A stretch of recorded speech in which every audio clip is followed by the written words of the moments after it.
Good day, everyone. Ali Safi here, Safi Financial Network, September 26, 2025. All right, S&P 500 weekly candle.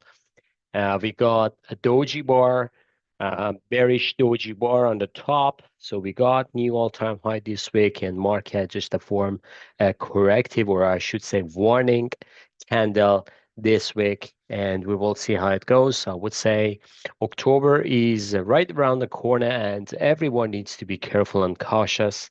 As I said before, September, October could be very, very volatile. September actually was pretty good, so I have, uh, to be honest, I should say I have no expectation about this September. And September was pretty good, but I would say still I'm looking for October volatility. The cycles, everything is showing us that we are going to see a decent correction, 5 to 10% correction still is going to be my call, which is going to be 5,900 to 6,000 area or even 6,100. That would be a perfect scenario for again buy the dip. So I would say we are gonna get kind of like a couple months correction, even if we see some kind of like October stretching to November. So that's gonna be the cycle, folks. Usually October, September is gonna be volatile, but we can see some kind of like October, November, or even just October. So we will see.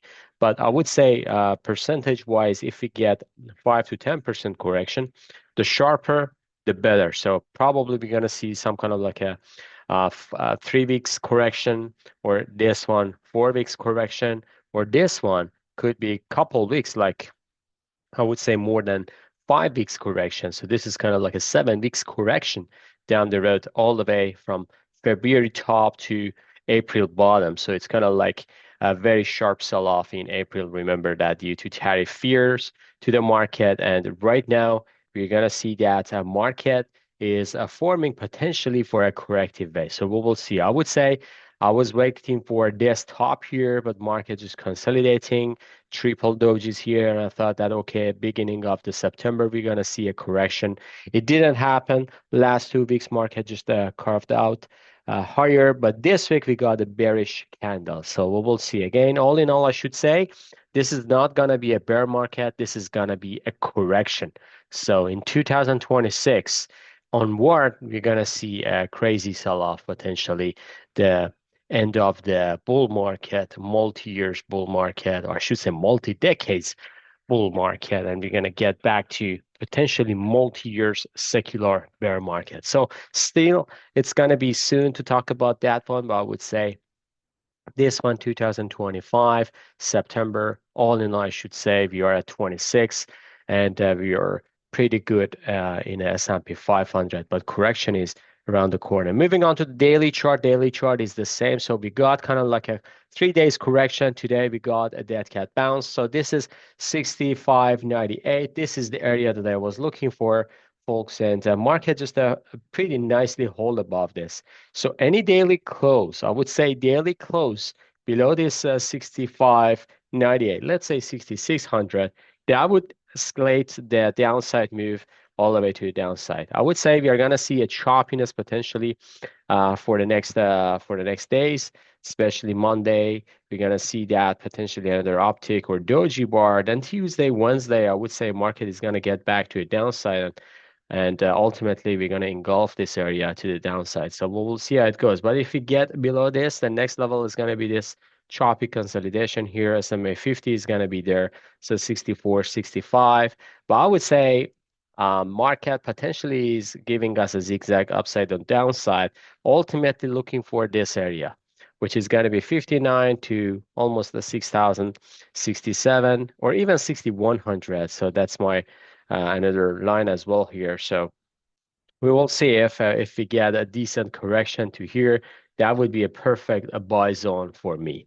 Moving on to Nasdaq weekly chart, we got a bearish doji bar, or I should say bearish harami, this week after 3 weeks in a row, all the way to the upside. Pretty nice move for Nasdaq. Right now, we are kind of like overstretched again, overbought. Actually, it's been overstretched for the market, especially Nasdaq, since April 5. So you see that market is just carved out nicely. This is absolutely amazing for bulls, and it's very, very harmful for bears.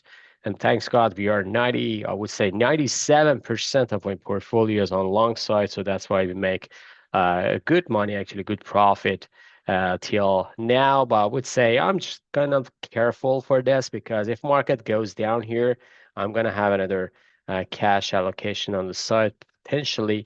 And also, we're gonna see some kind of like a short Nasdaq right now, and we are just taking profit here and deploying back or deploying like into long position because long position again from here that's going to be a very nice risk to reward scenario for a final tackle potentially 2026 to 26,000 area. So we'll see how it goes for Nasdaq. Moving on to daily chart. A daily chart is telling us the same. So this is the area that I was looking for, 24,000. If you remember, this is kind of like an uptrend. We didn't close. Actually, we didn't get close to this line. So we got 3 days bear bar and then getting back to the upside today to finish the week positive. But I would say cannot finish the week positive, just one day.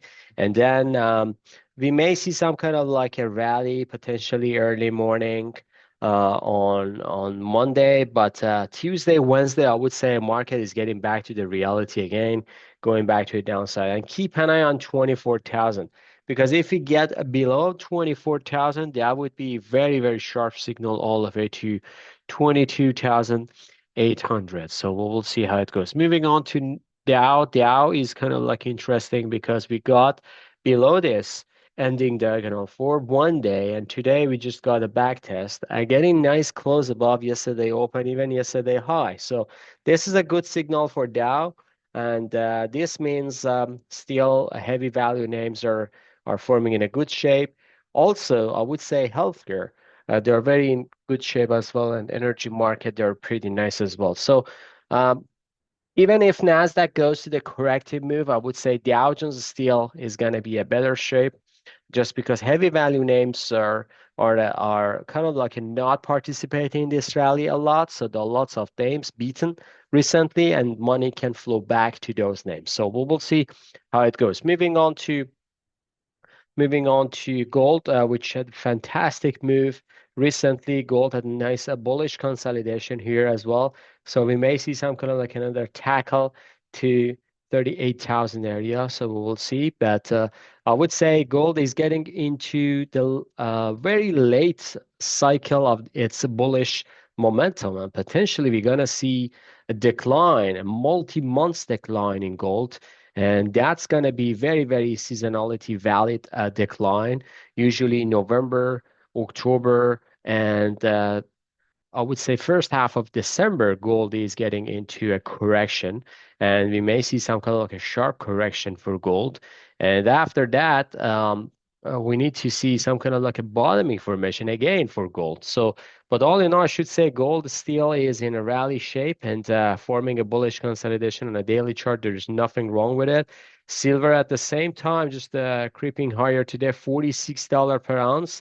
And silver, sooner or later, we're gonna see silver at $50. If we go back to monthly chart, last time silver was here, look at the September. This is absolutely outstanding parabolic move. Silver get a close above $44, which is very, very strong. And right now, the next target is gonna be 48, which is gonna be pretty decent, actually resistance there. If we get above 48, even we can go to new all-time high for silver, and that would be the possible scenario for silver. There's nothing wrong with it, and then after that, we should see some kind of like a pullback for silver. Even if we go to weekly chart, we see that silver had a nice move to the upside. I was waiting for this. Look at that in January, but market, I mean, like a precious metals market, just got in rush, sugar rush here, and going all the way up. This is a pretty over. So look at the divergence here between SMA 20, which is 37, and 46, $10, almost 30% uptick for the divergence here between SMA 20 on a weekly basis and price here. So that's a lot. And usually when we have this, um, uh, uh, any type of asset classes, doesn't matter if it is silver or any stock, when we get 30% divergence between price and SMA. Usually after that, we call it as like a drop and pop. So we're gonna see a drop, a very significant drop to this SMA. It's like a rocket booming the ground and then popping up again. So you're gonna see that before. So here's the scenario before. We gotta have like a very overstretched and the drop and then pop. So it's very, very good scenario for traders if they want to trade. It doesn't mean that it's gonna go low, but I would say this is a very, very nice move for silver. Still, it can go to new all-time high this year based on the momentum that we see. Moving on to crude. Crude is forming a pretty kind of like, I would say, doji or kind of like indecisive candle today. We just got above the skeletal point and then getting back to the downside. I would say crude is in a place that if it consolidates here, that would be perfect scenario for crude for breaking through because this breakout is not going to be just a simple resistance here. It's going to be this dynamic trend line. And also this dynamic trend line, if we get back to this, it refers all the way to this September 2023, which is the crude top before its decline, a 2 years decline. So as I said before, cycle's working. So we are getting into 2 year cycle and potentially we're going to see a breakout sooner or later for crude. So if we see uh, a couple days, I would say next week consolidation, that's going to give crude enough energy to rally back again to $72. If it gets above 72.67, then it can immediately go all the way up to $80. So keep an eye on this because I would say crude is very, very important for the market, especially geopolitical tensions. So right now, crude is just going back down. I would say this is going to be a short-term bounce or correction, and we're going to see some kind of like consolidation before the next spike to the upside. All right, folks, I'm going to cut this video now, and I'm going to cover individual names in the next video. So and make sure watch the next video because we're going to go through all the names like a big techies, semiconductors, energy market, gold miners, etc. So stay tuned. We're going to come back shortly. Hope you have a great evening. See you on the chart. Bye-bye.